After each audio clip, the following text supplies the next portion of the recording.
आपके साथ मैं हूं राकेश पांडे। वक्त हो गया सुपरफास्ट 100 का। अगले 22 मिनट में नजर डालेंगे 100 बड़ी खबरों पर और आपके साथ हूं मैं राजीव। बुलेटिन की शुरुआत करेंगे इस वक्त की बड़ी खबर से। मुंबई में सलमान खान के बॉडीगार्ड ने मीडिया के साथ बदसलूकी की है। जब मीडिया कर्मी सलमान से सवाल पूछ रहे थे, इसी दौरान उनके बॉडीगार्ड ने मीडिया से धक्का मुक्की की। इसके बाद वहां हंगामा मच गया।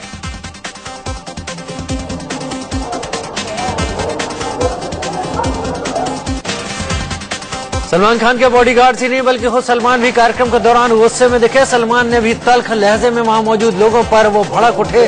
सलमान के चेहरे से साफ लग रहा था कि वो गुस्से में है।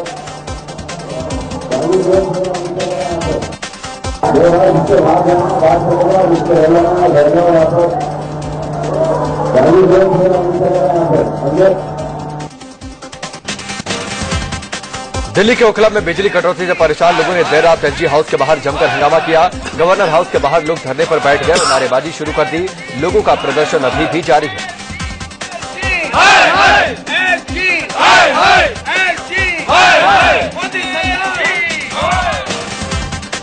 ओखला से कांग्रेस के विधायक आसिफ मोहम्मद इन लोगों की अगुवाई कर रहे थे। इन लोगों का आरोप है कि बिजली कटौती के मुद्दे पर बात करने के लिए उपराज्यपाल से 1 हफ्ते से वक्त मांगा जा रहा है, लेकिन कोई सुनवाई नहीं हुई।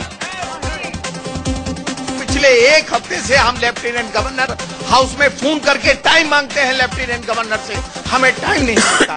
बीएसीएस अथॉरिटी सिर्फ हमें आश्वासन दे रही है पिछले 15 दिन से, और कोई इम्प्रूवमेंट नहीं हो रहा है।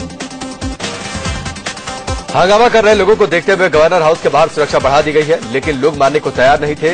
धरना दे रहे लोगों का हंगामा जारी रहा। लंबे समय से ये तमाम अधिकारियों से बात कर रहे हैं, लेकिन इनकी परेशानियों का हल ना निकलने के लिए ही ये आधी रात को लेफ्टिनेंट गवर्नर के घर के बाहर बैठ के धरना दे रहे हैं, नारेबाजी कर रहे हैं। हंगामा कर रहे लोग बिजली आपूर्ति को ठीक कराने की मांग पर अड़े हैं। लोगों का कहना है कि जब तक कोई जवाब नहीं मिलता धरना जारी रहेगा। हम इंडेफिनिट टाइम के लिए यहाँ बैठे हुए हैं। हम घंटे 2 घंटे के लिए नहीं बैठे हैं। जब तक वहाँ पर लाइट का सिस्टम प्रॉपर इम्प्रूवमेंट नहीं होगा, हम यहाँ से नहीं उठेंगे। लेफ्टिनेंट गवर्नर चाहे तो हमें अरेस्ट करवा दें। सिर्फ दिल्ली नहीं, यूपी में भी बिजली कटौती से लोग परेशान हैं। फैजाबाद में बिजली कटौती से परेशान लोगों ने रोड पर उतरकर जमकर हंगामा किया। गुस्साए लोगों ने शहर के चौक इलाके को पूरी तरह से जाम कर दिया।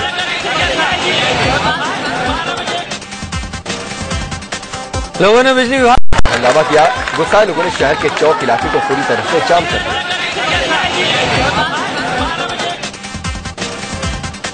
लोगों ने बिजली विभाग के खिलाफ जमकर नारेबाजी की। हंगामे को शांत करने के लिए मौके पर पुलिस भी पहुंची, लेकिन लोगों ने उनके खिलाफ भी नारेबाजी शुरू कर दी। काफी मान मनोवल के बाद लोगों ने जाम हटाया।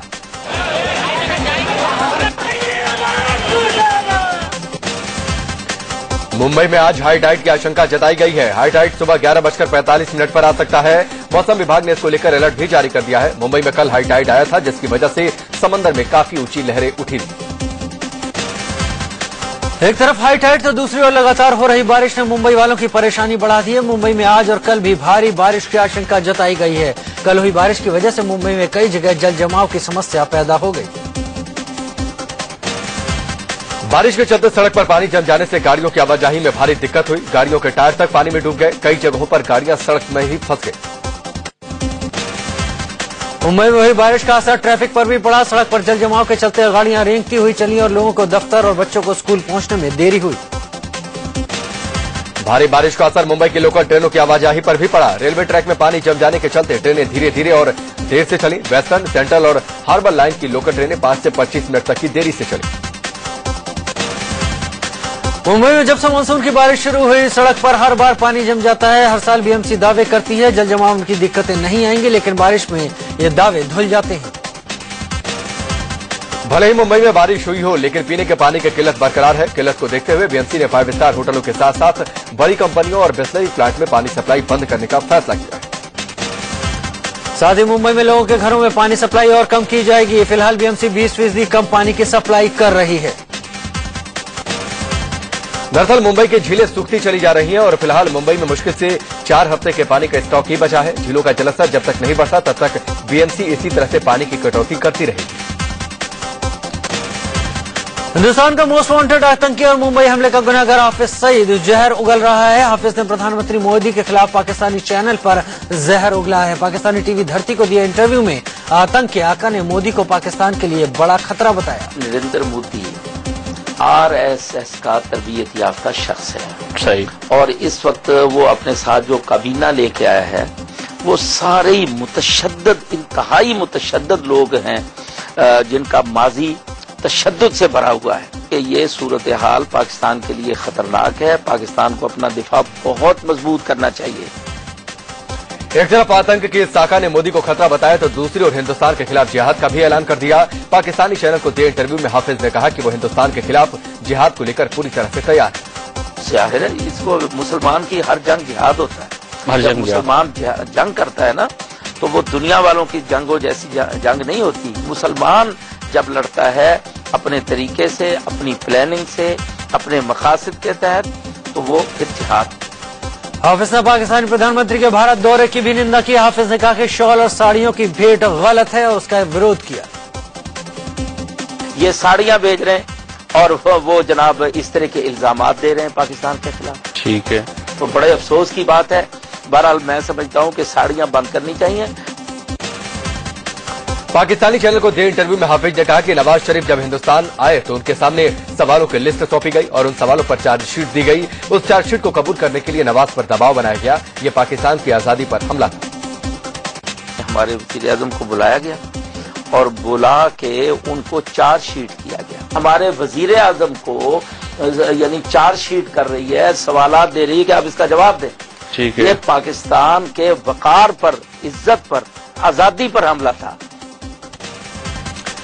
इसके पहले आतंकी हाफिज सईद ने भारतीय सीमा में आने की बात कबूल कर ली। हाफिज ने ट्वीट कर कहा कि उसने गुजरात के कच्छ में गांव वालों से मुलाकात की थी। हालांकि कुछ दिन पहले हाफिज को पाकिस्तानी सीमा के पास घूमते देखा गया था। हाफिज सईद को राजस्थान और गुजरात की सीमा पर मीठी बिटाला और इस्लामकोट इलाके में देखा गया था। वो हिंदू समुदाय के लोगों से अपने बच्चों को कैंप में भेजने की अपील कर रहा था। उसने लोगों को बर्तन और खाने पीने का सामान भी बांटा था।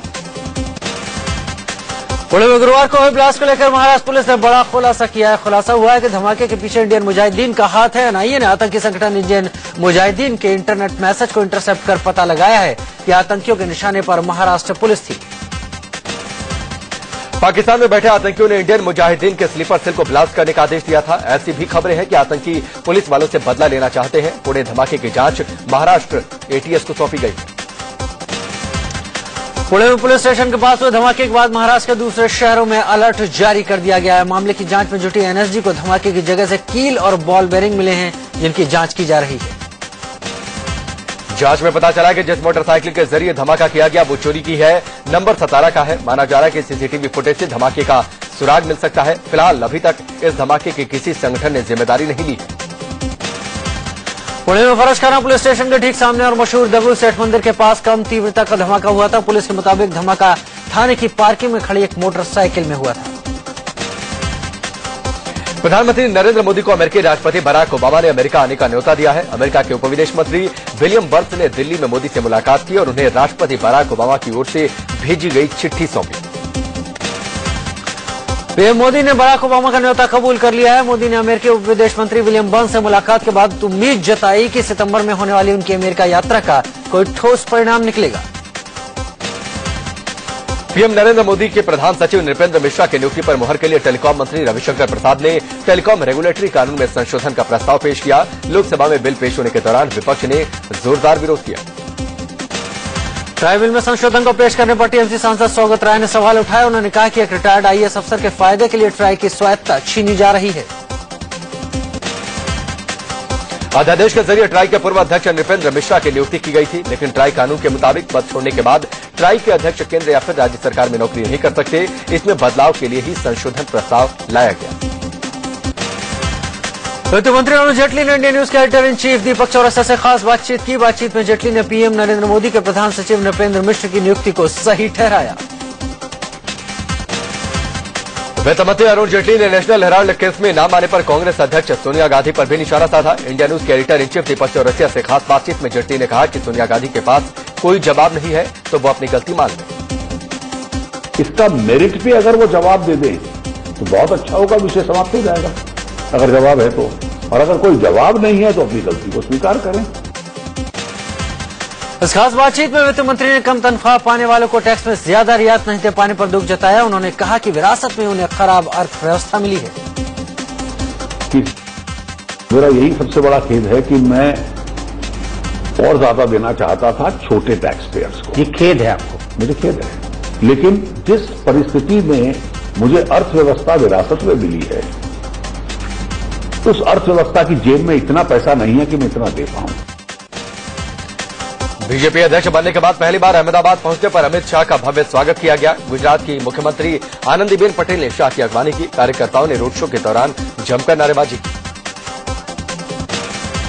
बीजेपी के नए अध्यक्ष अमित शाह ने पार्टी प्रवक्ताओं के साथ अहम बैठक की। बीजेपी मुख्यालय में इस बैठक में केंद्रीय मंत्री रविशंकर प्रसाद के अलावा बाकी प्रवक्ता भी मौजूद थे।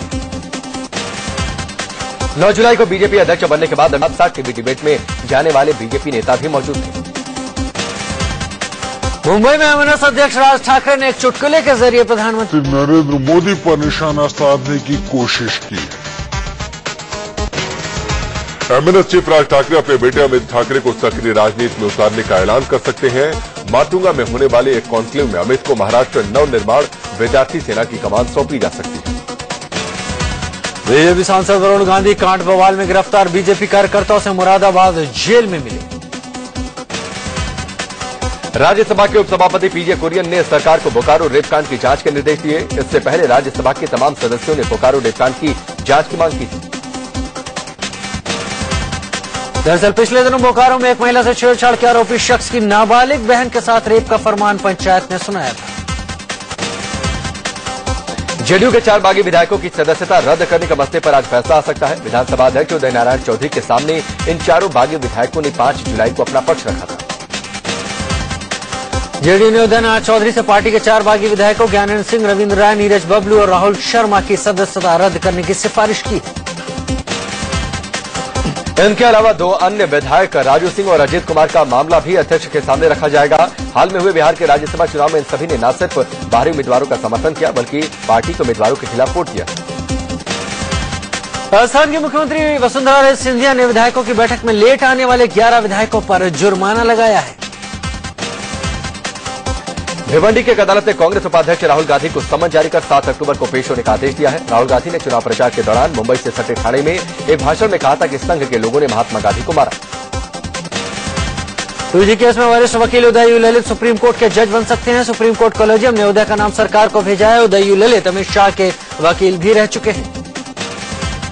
दरअसल सरकार ने सुप्रीम कोर्ट कॉलेजियम की तरफ से जज के लिए भेजे गए गोपाल सुब्रमण्यम के नाम को वापस कर दिया था। इसके बाद कॉलेजियम ने उदय यू ललित का नाम भेजा है। जजों को चुनने के लिए बने कॉलेजियम के खिलाफ सुप्रीम कोर्ट में अर्जी दाखिल की गई। स्वराज ट्रस्ट की तरफ से दाखिल अर्जी में कहा गया कि 1993 से पहले वाली व्यवस्था लागू होनी चाहिए। मिजोरम के राज्यपाल पद से ट्रांसफर किए जाने से खफा वी पुरुषोत्तमन ने इस्तीफा दे दिया है। उन्हें नागालैंड का गवर्नर बनाया गया था। मिजोरम के पूर्व राज्यपाल वी पुरुषोत्तमन ने केंद्र सरकार पर भी निशाना साधा। उन्होंने कहा राज्यपाल का पद संवैधानिक होता है और जिस तरह से राज्यपाल को हटाया जा रहा है वो सही नहीं। अरुणाचल प्रदेश कांग्रेस ने सूबे में पदी रिचू को अपना नया अध्यक्ष बनाया है। रिचू से पहले राज्यसभा सांसद मुकुट मेथी प्रदेश अध्यक्ष थे। पंचायत हो और जो आपका पार्लियामेंट हो, असेंबली हो, उसका रिजर्वेशन के लिए अभी जो एनडीए गवर्नमेंट है उसमें भी मैं उसका अपील करूंगा। स्टेट लेवल में पार्टी ऑर्गेनाइजेशन में मैक्सिमम जितना भी हो सके और महिलाओं को मैं अकोमोडेट करूंगा। मद्रास हाईकोर्ट के एक जज ने कहा है कि अफसोस की बात है कि देश में फर्जी कागजात बनाने वाले लोगों के हाथ काटने का कानून नहीं है। जस्टिस बैद्यनाथन ने फर्जी कागजातों के दम पर रजिस्टर कराई गई प्रॉपर्टी के एक मामले पर सुनवाई के दौरान कहा कि इस्लामी देशों में छोटी मोटी चोरी के लिए भी हाथ या फिर उंगलियां काटने जैसी कठोर सजाएं हैं। पीटी जिंटा नसवाड़िया छेड़खानी केस में नया मोड़ आ गया है। पीटी ने नस के खिलाफ पुलिस को 4 फोटो सौंपी है। गुरु पूर्णिमा के मौके पर राजस्थान के जोधपुर में आसाराम के भक्तों ने उनकी एक झलक पाने के लिए जमकर हंगामा किया। पेशी के दौरान आसाराम के समर्थक कोर्ट पहुंचे। जयपुर में साउथ अफ्रीका से स्क्रैप में विस्फोटक मिलने से हड़कंप मच गया। विस्फोटक मिलने के बाद सुरक्षा एजेंसी मामले की जांच में लग गई है। अगली खबर का रुख करेंगे। दिल्ली वालों को जल्द ही मेट्रो तोहफा देने जा रही है। अब येलो लाइन पर हुड्डा सिटी सेंटर से समयपुरी बादली तक मेट्रो सेवा शुरू हो जाएगी। दिल्ली मेट्रो के अंदर अजीबोगरीब नजारा दिखा। ब्लू लाइन मेट्रो के अंदर घुसे बंदर को देखकर लोग हैरान रह गए। लोग उसे देखकर डरे, लेकिन बंदर आराम से लोगों के बीच में घूमता रहा।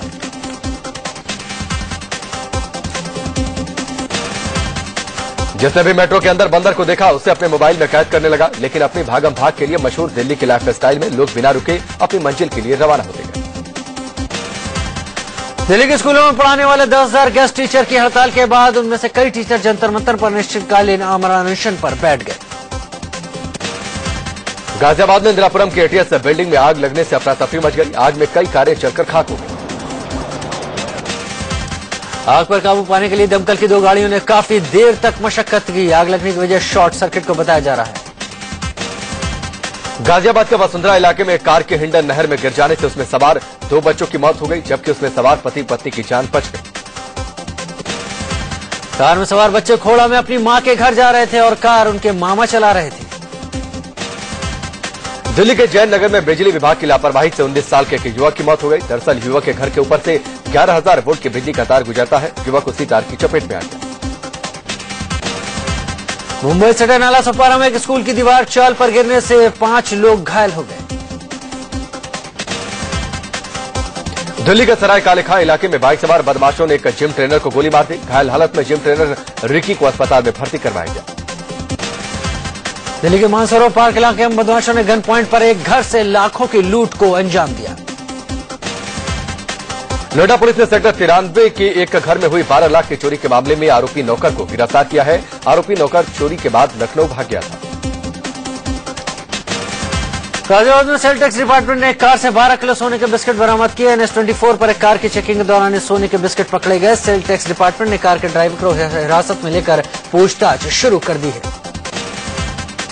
डिफेंस एक्सपर्ट भरत वर्मा का निधन हो गया। दिल्ली के साकेत के मैक्स हॉस्पिटल में उन्होंने अंतिम सांस ली। वो लंग्स की समस्या से पीड़ित थे। दिल्ली में ही उनका अंतिम संस्कार हुआ।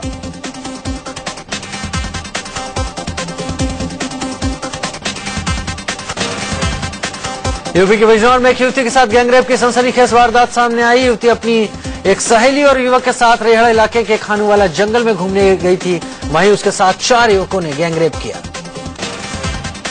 पीड़ित युवती को उसकी सहेली और दोस्तों के साथ कुछ युवकों ने जंगल में घूमते जाते देखा और वो उनके पीछे पड़ गए। मौका पाकर उन्होंने युवती के दोस्त को पीटने के बाद पीठ से बांध दिया। युवती के साथ गैंगरेप किया। पीड़ित की सहेली भागने में सफल रही। पीड़िता का कहना है कि 2 युवकों ने उसकी अश्लील क्लिपिंग भी बनाई। पुलिस आरोपी युवकों की तलाश कर रही है। 4 युवक रेहड़ थाना क्षेत्र के गांव के बताए जा रहे हैं। झारखंड के रांची में उस समय हास्यास्पद स्थिति पैदा हो गई जब छोटा नागपुर राजवंश के अंतिम राजा रातू महाराज के निधन पर युवकों की तलाश कर रही है। 4 युवक रेहड़ थाना क्षेत्र के गांव के बताए जा रहे हैं। झारखंड के रांची में उस समय हास्यास्पद स्थिति पैदा हो गई जब छोटा नागपुर राजवंश के अंतिम राजा रातू महाराज के निधन पर उन्हें राजकीय सम्मान दिया जाना था। लेकिन इस दौरान पुलिस के जवानों की बंदूकें जाम हो गई। उनसे गोलियां ही नहीं चली। राजस्थान के उदयपुर में चोरों ने एक घर पर धावा बोलकर 8 लाख के सोने के गहनों पर हाथ साफ कर दिया है। हैरानी की बात यह रही कि 4 मंजिला इमारत में चोरी की वारदात दिन दहाड़े हुई। पश्चिम बंगाल के मुर्शिदाबाद में एक ही परिवार के 12 लोगों को स्मगलिंग और हथियार रखने के जुर्म में गिरफ्तार किया गया। कटवा इलाके में छापेमारी कर पुलिस ने इन लोगों के पास 1 किलो हेरोइन, हथियारों का जखीरा, कई मोबाइल फोन और कैश बरामद किया। मथुरा में चल रहे मुड़िया पूर्णिमा मेले में जाने के लिए लोग जान जोखिम में डालकर सफर कर रहे हैं। रोडवेज की बसें भरने के बावजूद लोग छतों पर बैठे दिखाई दे रहे हैं। भारतीय इंजीनियर जम्मू में दुनिया का सबसे ऊंचा रेलवे ब्रिज बना रहे हैं, जो एफिल टावर से भी 35 मीटर ऊंचा होगा। 2002 में शुरू हुए इस पुल का काम 2016 में पूरा हो जाएगा। जम्मू के कौरी इलाके में चिनाब नदी पर बन रहा ये पुल बारामूला को जम्मू से जोड़ने का काम करेगा। 1.3 किलोमीटर लंबे इस ब्रिज की ऊंचाई 359 मीटर होगी। इससे पहले सबसे ऊंचा पुल चीन के बेईपानजियांग नदी पर बना हुआ है। ये 275 मीटर ऊंचा है। इस ब्रिज को बनाने में 25,000 टन स्टील का इस्तेमाल हो रहा है। इस रेलवे पुल का डिजाइन ऐसा है कि वो हवा के तेज झोंकों को आसानी से सह लेगा। इस पुल के बनने से बाद बारामूला से जम्मू आने में महज 6 घंटे 30 मिनट लगेंगे। अभी इस सफर को तय करने में 13 घंटे लगते हैं। इस परियोजना को पूरा करने पर कुल 9 करोड़ 20 लाख डॉलर की लागत आने का अनुमान है। इस परियोजना की जिम्मेदारी कोंकण रेलवे कॉरपोरेशन के पास है। दिल्ली दुनिया की दूसरी सबसे अधिक आबादी वाली सिटी बन गई। यूएन रिपोर्ट के मुताबिक दुनिया भर में सिर्फ जापान की राजधानी टोक्यो की आबादी दिल्ली से अधिक है। फिलहाल दिल्ली की आबादी 2,50,00,000 है। प्याज और आलू के बाद अब टमाटर के दाम आसमान छूने लगे हैं। दिल्ली एनसीआर में टमाटर 40 रुपए किलो तक पहुंच चुका है। पिछले एक पखवाड़े में टमाटर के दाम दोगुने बढ़ गए। आजादपुर मंडी में टमाटर की थोक कीमत 10 रुपए प्रति किलो से बढ़कर 20 से 25 रुपए तक हो गई है। स्थानीय खुदरा सब्जी विक्रेताओं के अलावा मदर डेयरी की सफल दुकानों पर भी इस समय टमाटर 40 रुपए प्रति किलो बिक रहा है। आजादपुर मंडी के व्यापारियों का कहना है कि थोक बाजार में टमाटर के दाम बढ़कर 20 से 25 रुपए किलो हो गए हैं। वैश्विक तेजी के बीच सोने की कीमतों में भी तेजी देखने को मिली है। 480 रुपए की बढ़ोतरी के साथ सोना 2 सप्ताह के उच्चतम स्तर 28,680 रुपए प्रति 10 ग्राम तक पहुंच गया। सोने के साथ चांदी की कीमतों में भी तेजी आई है। 800 रुपए की तेजी के साथ चांदी 46,000 रुपए प्रति किलो तक पहुंच गई। आज गुरु पूर्णिमा है। इस मौके पर कई जगहों पर लोग गंगा स्नान कर रहे हैं। आषाढ़ मास की पूर्णिमा को गुरु पूर्णिमा कहते हैं। हिंदू धर्म में इस पूर्णिमा का विशेष महत्व है।